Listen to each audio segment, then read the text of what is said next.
Hello বন্ধুরা, আমি শ্রীমান। আজ চলে এসেছি শ্রীমান ব্লগ চ্যানেলের পার্ট 2। তো পার্ট 2তে আমাদের কপিলমুনি আশ্রমটা দেখা বাকি ছিল।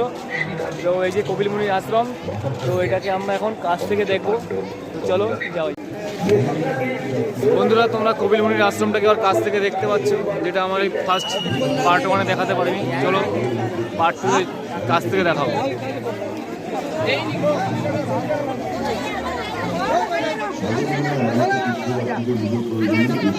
আমার পিছে রাখো।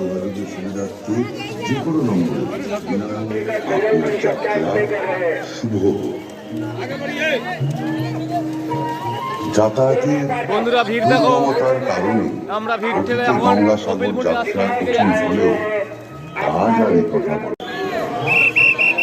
বন্ধুরা দেখো, এখানে পুজো হচ্ছে।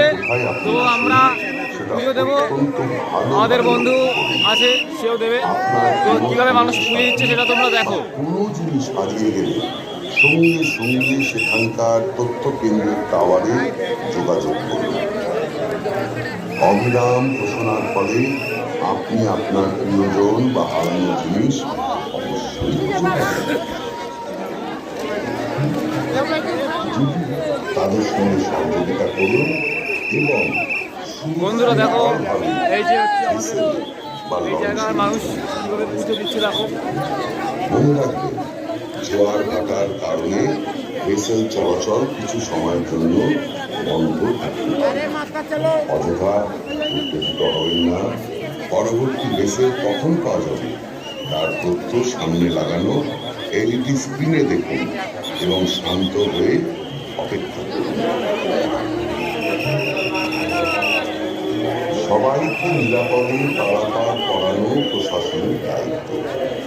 প্রশাসনের সঙ্গে সহযোগিতা করুন এবং আপনার তীর্থযাত্রাকে দেখো বন্ধুরা, আমাদের একটা বন্ধু, সে এখন টিকা লাগাবে, মানে বিগত কয়েক বছর থেকেই গঙ্গাসাগর মেলা পরিবেশ বান্ধব মেলা হিসাবে আত্মপ্রকাশ করেছে।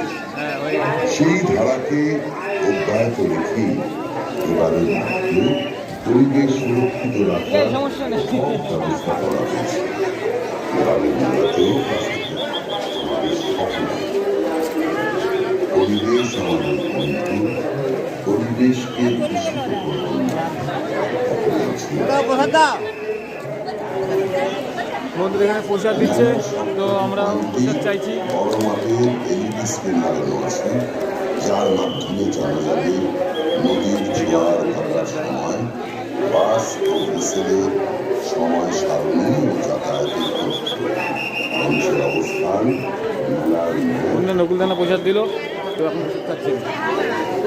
আপনারা যে এলইডি স্ক্রিনে চোখ রাখবেন এবং সময় সারণী পার্কিং সংক্রান্ত সব তথ্য পালনের ব্যবস্থা নেবেন।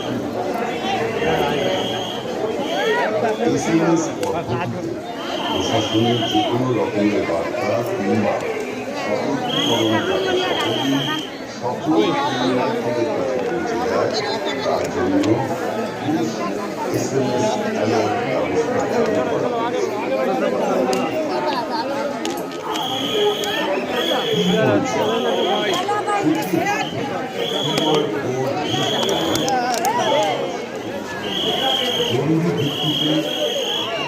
বন্ধুরা, অনেক সংঘর্ষপূর্ণ ছিল আজকে আমাদের কপিলমুনি আশ্রম দর্শন। তো যাই হোক, অনেক সংঘর্ষের সাথে এটা সম্পূর্ণ করেছি। তো চলো এবার বাড়ির দিকে যাওয়া যাক। আর এই ভিডিওটা এক্ষুনি আরেকটু বাকি আছে, তারপরে শেষ করে দিচ্ছি। বন্ধুরা দেখো, আমি এবার এখান থেকে বেরোনোর সময় নাগা সন্ন্যাসী যে নাগা সাধুরা ছিল, তাদের থেকে আশীর্বাদ স্বরূপ এই টিকা তাদের কাছে নিলাম, মানে চাইলাম, আশীর্বাদ হিসেবে আমাকে দিল। দেখো সেই নাগা বাবা, নাগা সাধুদের। তো এইটা হচ্ছে এই ভিডিওটার সবচেয়ে বড় এবং গুরুত্বপূর্ণ বিষয়। এই নাগা সাধুদের এই মানে গঙ্গাসাগর মেলাতেই দেখা যায়। তো খুব এক্সাইটেড লাগছে এবং আমি বুঝতে পারছি না কি বলবো। তো ভালোই লাগছে নাগা বাবা, মানে নাগা সাধুদের থেকে প্রথমবার আশীর্বাদটা নিয়ে। তো চলো এইবার বাড়ির থেকে আমাদের যাওয়া যাক।